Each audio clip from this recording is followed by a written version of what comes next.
fresh for everyone. The Live 5 for 6 Skyview Network, sponsored by Terry Lambert Hyundai. It's another fall for us this week with temperatures well below normal, and even into next week we will stay below the 90-degree mark. We'll have a chance of rain this week, and then next week plenty of sunshine to look forward to. I will have all those details coming up. Right now on News Channel 6 at 6, a possible solution to the credit card issues in the Augusta Mayor's office. How city leaders want to tackle the issue as your News at 6 starts now. Live from Television Park, this is WJBF News Channel 6 at 6.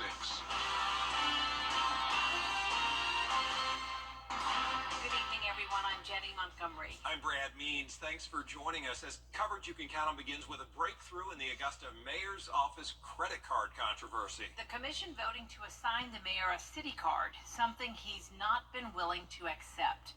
George Escala has the story.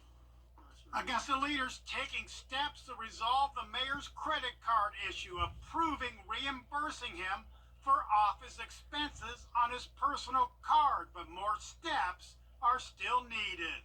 Definitely looking forward to what the administrator is going to bring back. So we gave a directive last week for them to come back. Commissioners voting to have staff develop a new credit card policy for the mayor, including new spending limits. Also voting to assign the mayor a city card with the current limits of $500 a day and $5,000 a month. We would like to get that resolved. If he could just take that card until we can resolve the other issues, whether it be $10,000 or $15,000. The mayor has declined the city card, believing the $500 a day limit is not efficient for the office. But now commissioners voting to hold him to that policy while a new one gets worked out. Hopefully it's a new day and he will come. We are not just going to say, because the mayor, you want this is what's going to happen. You have to follow guidelines. There's policy in place for a reason. After the meeting, the mayor saying the issue is not over. You're still stuck with a $500 a day limit. I don't know how long this is going to be for. I mean, we're going back to the committee to discuss it, back to the drawing board. We'll see where it goes from there. The plan is to have staff report back with new recommendations for credit card spending limits at the September 24th committee meeting. In Augusta, George Escala, WJBF, News Channel 6. It is time now for our first check of the weather. Here's Chief Meteorologist Jenna Petracci. Well, it's been a great Tuesday. Plenty of sunshine out there. No rain or thunderstorms to worry about. And also the cooler temperatures. You're taking a look now at our Terry Lambert Hyundai Skyview cam in downtown Waynesboro. Satellite and radar are just showing some high-level cloud cover passing by. No rain with any of these clouds. Notice all the scattered shower and storm activity down in the Florida Peninsula. This stalled frontal boundary is just far south enough that it will not be impacting us. However, we will see more cloud cover tomorrow from it, but overall this high pressure up in the northeast is bringing in the drier and cooler air, keeping those rain chances very minimal over the next couple of days. Right now we're sitting in those low to mid 80s, 85 in Augusta, only 82 in Allendale, Barnwell at 84, 81 in Aiken, Louisville, you're at 86, 84 in Crawfordville, and 83 in Edgefield. The relative humidity is also on the lower side today, dew points in the 50s in a lot of places, and the winds are breezy. So if you're out and about, you may notice those gusty winds up to around 20 miles per hour.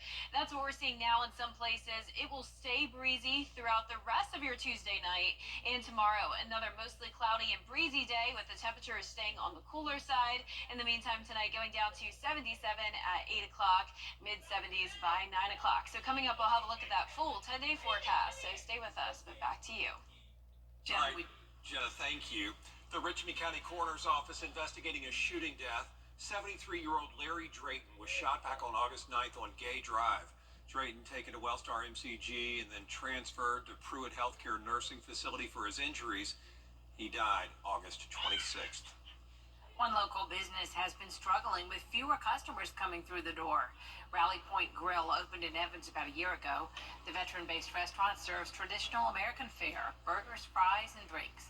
But owners say August was particularly hard as business slowed down. But a post to social media ended their drought. Note went out on our social media on Wednesday night, and Thursday we had a huge, unexpected uptick in sales, and that continued through the whole weekend. Exactly. That was so huge, in fact, that by Sunday night we were looking to close early because we were just running out of food. You can visit the restaurant every day but Monday when they're closed. An update for you now on a story we've been following. People in Williston, South Carolina no longer have to boil their water. The town's main well failed on Friday, so they switched to a backup.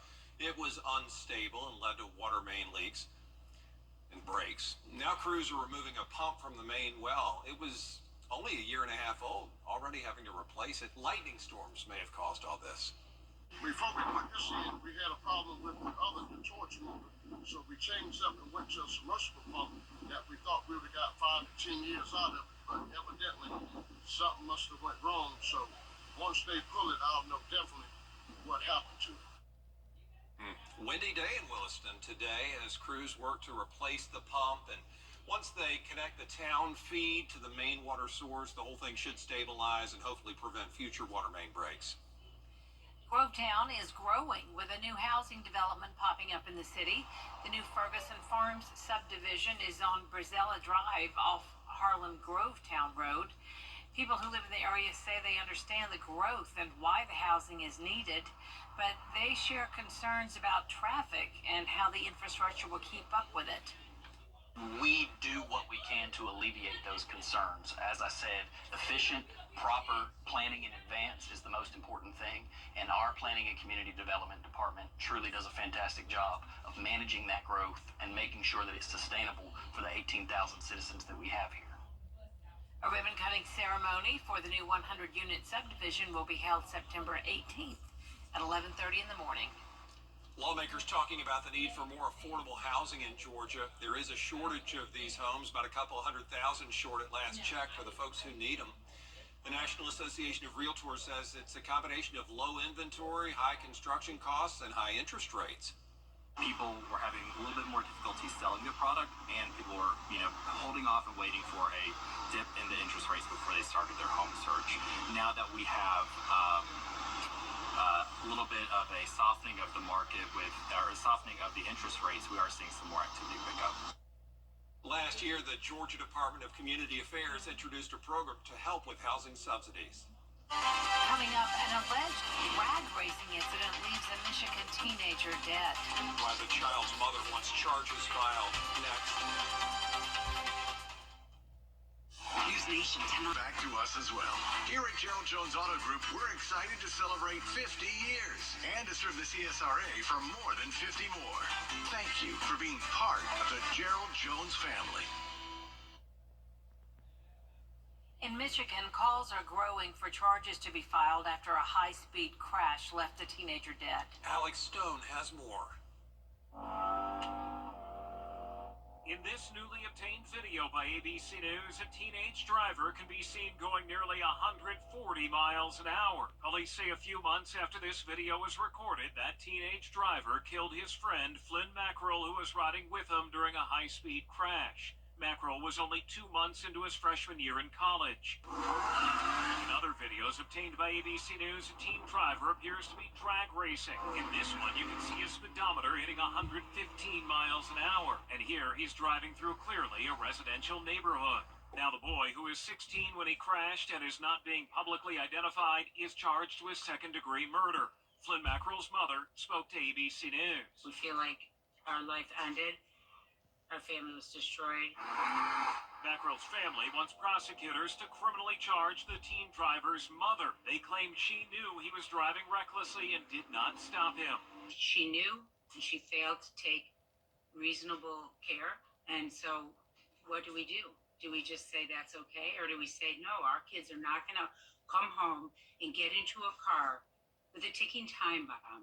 An investigative report obtained by ABC News shows a teen had Life 360 on his phone. That's an app that tracks how fast a car is going and where it is, reporting it back to parents. The report says a boy's mother texted him repeatedly in the weeks before the crash to stop speeding and wrote him, quote, "I have screenshots of you driving 123 miles per hour."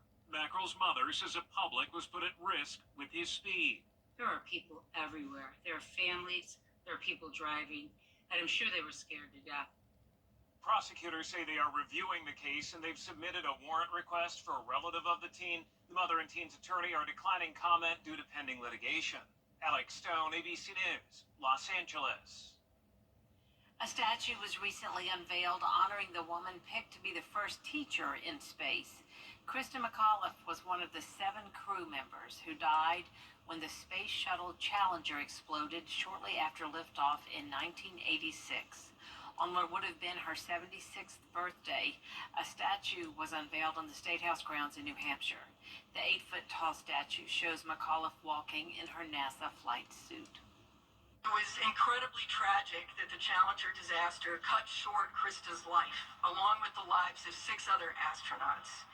This profound loss led to a deep reassessment of NASA's safety culture and safety protocols. Krista's death was not in vain. It spurred crucial advancements in spacecraft design, risk management, and the overall safety of human spaceflight. McAuliffe was picked from among 11,000 candidates to be the first teacher and private citizen in space. And Jenna's back with us for another check of our weather. Well, it's nice weather for us this week. Happy to report that we have the cooler temperatures, and they'll stick around through next week. Mostly cloudy skies for your Wednesday and Thursday, breezy, and then rain again on Friday and Saturday. I'll have all those details when we return. Again, away. Always choose the weather, but you can choose your weather app. Go with the most accurate and most trusted. The Live 536 mobile app. Download it today. Now, your most accurate forecast with WJBF Live 5/6. Welcome back. Look at all of this beautiful sunshine on our Terry Lambert Hyundai Skyview cam in Emmanuel County. As I've been talking about, though, it is pretty breezy out there, but that's about all we have going on today. The temperatures are on the cooler side, topping off in the mid-80s. Winds coming in from the east-northeast at 11 miles per hour. And check out this dew point, only 55. That is what we typically have in the fall. So that is in the comfortable level. Overall, really nice weather to kick off the first week of September. We're sitting in the low to mid-80s, only 80 up in McCormick, 82 in Washington, 85 in Sandersville, Barnwell and Bamberg at 84, and 81 in Aiken. Satellite and radar just showing some high-level cloud cover, not the type of clouds to bring us any rain today. We do have all of the rain and thunderstorm activity down in the Florida Peninsula, over in Alabama, Mississippi, and then another large batch of rain in Texas. So overall, plenty of moisture nearby, but we also have this high pressure overhead bringing in the drier and cooler air. So we are under the wedge setup, especially Wednesday and Thursday. Mostly cloudy skies will be taking over along with those cooler temperatures. The front staying to the south of us, that'll still spark some showers, but for us, the chance of rain is very, very low. Only a few sprinkles possible at the most. 63 for your Wednesday morning. Mostly cloudy skies throughout the day. Temperatures only topping off in the low to mid-80s. Now, I don't want you to think that this means it is officially fall because, as you know, in September, those temperatures are usually all over the place. The average last 90-degree day of the season doesn't come until September 26th. The earliest, though, was August 26th back in 1969, so it is possible that we could be done with 90-degree days.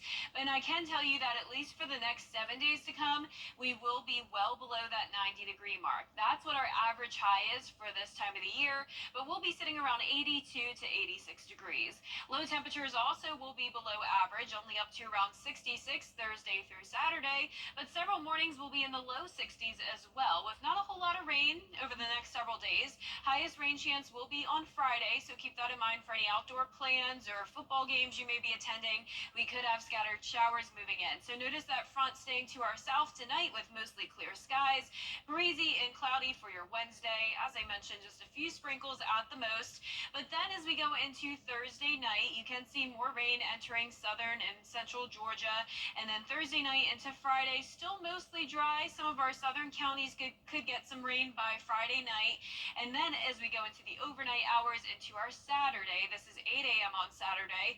That's when we'll have a pretty decent chance of light rainfall, followed by another cold front passage, and that'll bring reinforcing drier and cooler air as we go into Sunday and next week. The lows tonight will be on the cooler side in the low 60s, and our highs tomorrow will be in the low to mid 80s.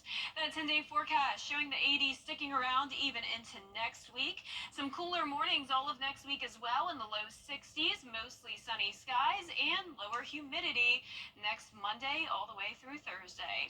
Things are changing. Yeah, it's looking great. And congratulations now to today's umbrella winner. That is Linda Campbell from Augusta. You can pick up your Viper 6 umbrella here at the station and sign up to win yours on WJBF.com. Getting darker earlier and Oh, earlier. yeah. Yes. Summer flew by. It did. It was a blur. Thank you, Jenna. Still ahead, the Paralympics continue in Paris. We're going to hear from some members of the U.S. swimming team in sports. For more than It is time to vote for our Football Friday Night Player of the Week. This week's nominees are Augusta Prep's Bo Polchuk, Evans E.J. Hogan, Draylon Brown out of Silver Bluff, Mikai Quiller out of Fox Creek, and Deontay Phillips representing Strom Thurmond. The poll at WJBF.com. You can vote once a day until Friday. We'll announce the winner during our Football Friday Night show. So be sure to get your vote in as we pick our Football Friday Night Player of the Week. We'll be right back. In the journey of your health, we all... Finally tonight, a mysterious sound heard from the Boeing Starliner spacecraft has been identified.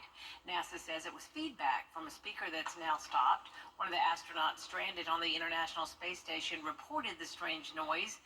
The Starliner has been docked at the space station since June 6th. Interesting things going on in outer space. Always is. Yeah, fascinating. Yeah, and our forecast is fascinating too It because is. it's much cooler than normal. We'll Love it. take it. Looking good. Low to mid 80s all of this week and next week.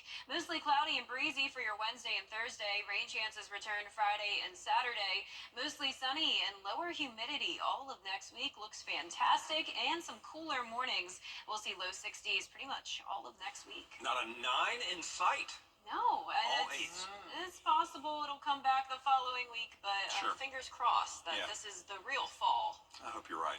Love it out there. Felt great this morning. Well, that is our report for now. Thanks for watching. We're back at 7 after World News Tonight. And we'll see you again for News Channel 6 at 11. Have a nice evening.